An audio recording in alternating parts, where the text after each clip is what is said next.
Your body has been sending you a signal, and you have been misreading it for years. What you call chronic pain, the ancient world called a frequency collapse, a disruption not in your tissue, not in your nerves, but in the vibrational architecture of your living cells. Jesus did not treat disease the way we do. He did not prescribe. He did not manage symptoms. He spoke, and the body reorganized itself around the authority of that sound. The language he spoke was not metaphor, abwoon. The Aramaic route that opens the Lord's Prayer is not merely a word for Father. It is a sound that activates the deepest resonance field within the human body, a primordial code embedded in creation itself. The reason your pain has not left is not because your body is broken. It is because no one has ever taught you to speak to it in the frequency it was built to receive. What you are about to hear is not a treatment. It is a restoration drawn from the oldest spiritual technology on earth, spoken in the tongue of Jesus himself, as it is written in the Gospel of Mark, chapter 7, verse 3, "For Jesus looked up to heaven, sighed deeply, and spoke a single Aramaic word, and the man who could not hear, heard." Stay with me, because what happened in that moment is about to happen inside you. There is something no one tells you when chronic pain becomes a permanent resident in your life. They tell you to manage it. They give you strategies, medications, routines, built around limitation. But no one tells you the truth, that Jesus knew, and that the Aramaic tradition preserved with extraordinary precision.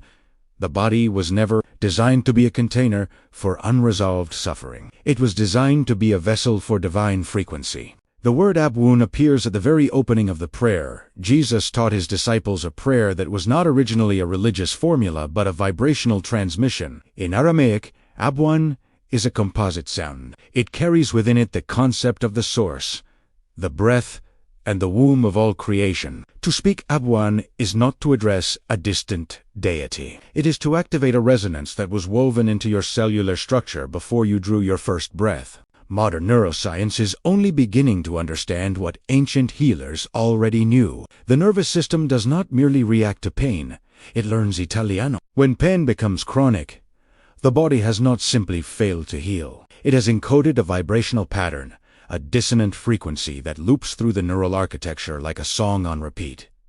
The tissue may have healed. The frequency has not, and this is precisely where Jesus operated. Not on the surface of disease, but at the vibrational root of it. In the Gospel of Luke, chapter 13, Jesus encountered a woman who had been bent double for 18 years. He did not ask about her diagnosis. He did not examine her symptoms. He called her forward.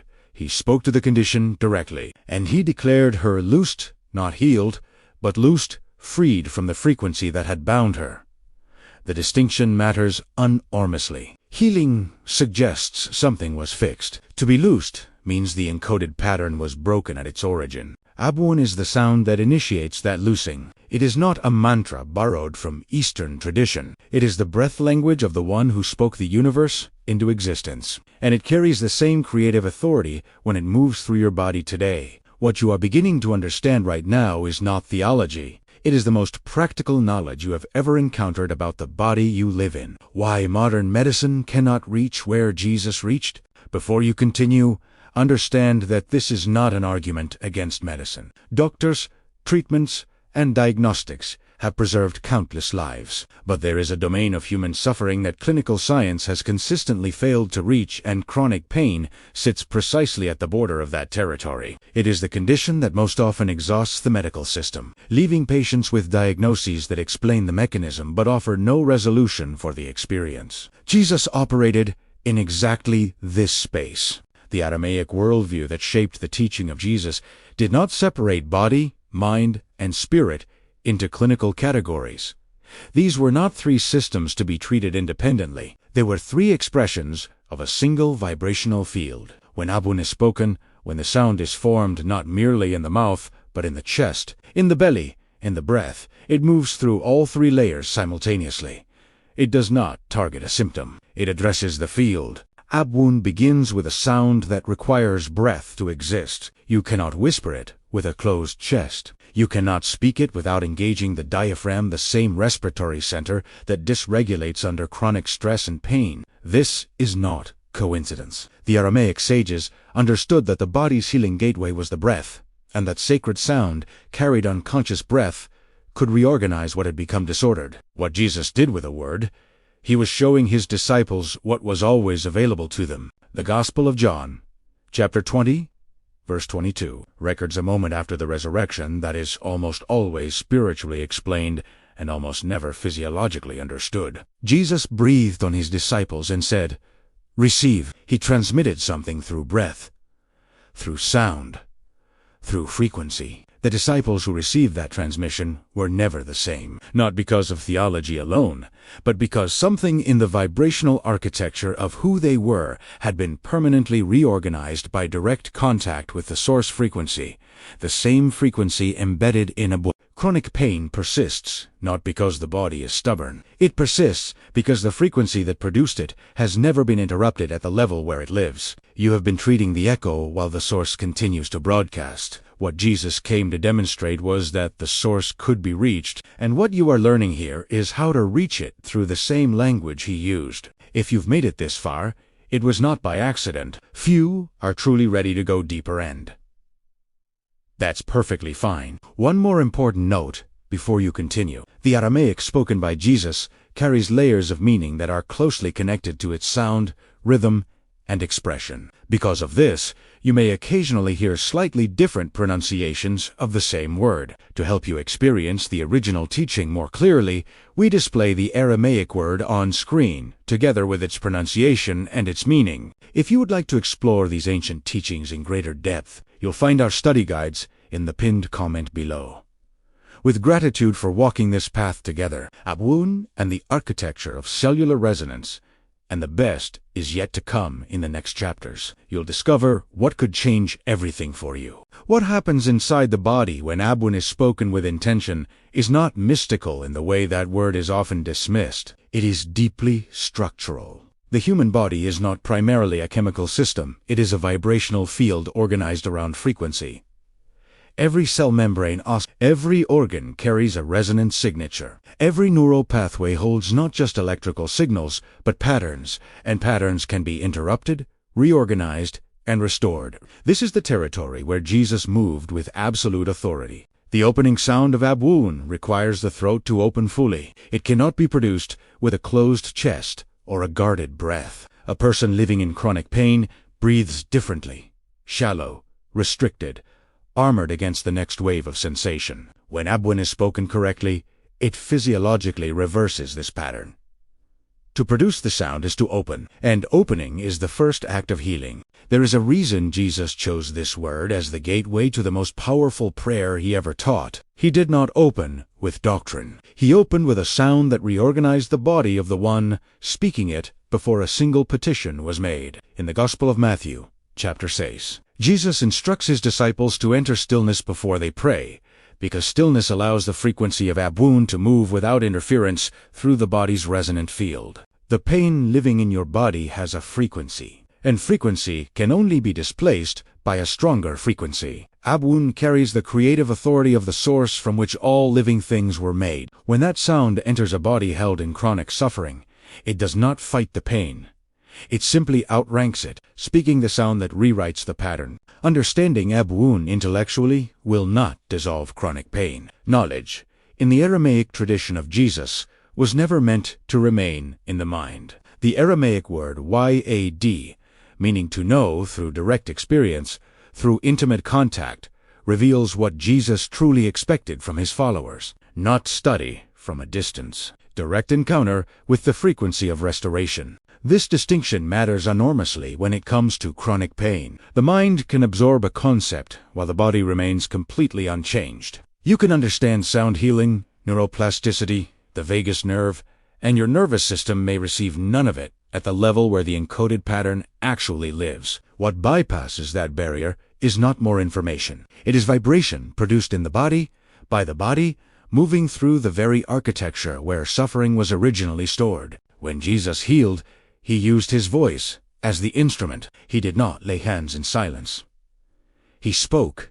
He commanded. He addressed each condition with the authority of Abun behind every syllable. In the Gospel of Luke, chapter 10, when his disciples were sent out. They went speaking because they had witnessed that the voice, aligned with divine frequency, was the primary instrument of restoration. Chronic pain has written a particular story inside your nervous system, a story of threat, contraction, and bracing. Abun speaks a different story, and it speaks it in a language the body recognizes beneath conscious thought, bypassing the analytical mind, and moving directly into the regulatory systems designed to receive it. The moment you allow Abun to move through your own breath and your own body, the encoded pattern of chronic pain encounters a frequency it cannot sustain itself against. That is where the rewriting begins. Thank you for getting this far.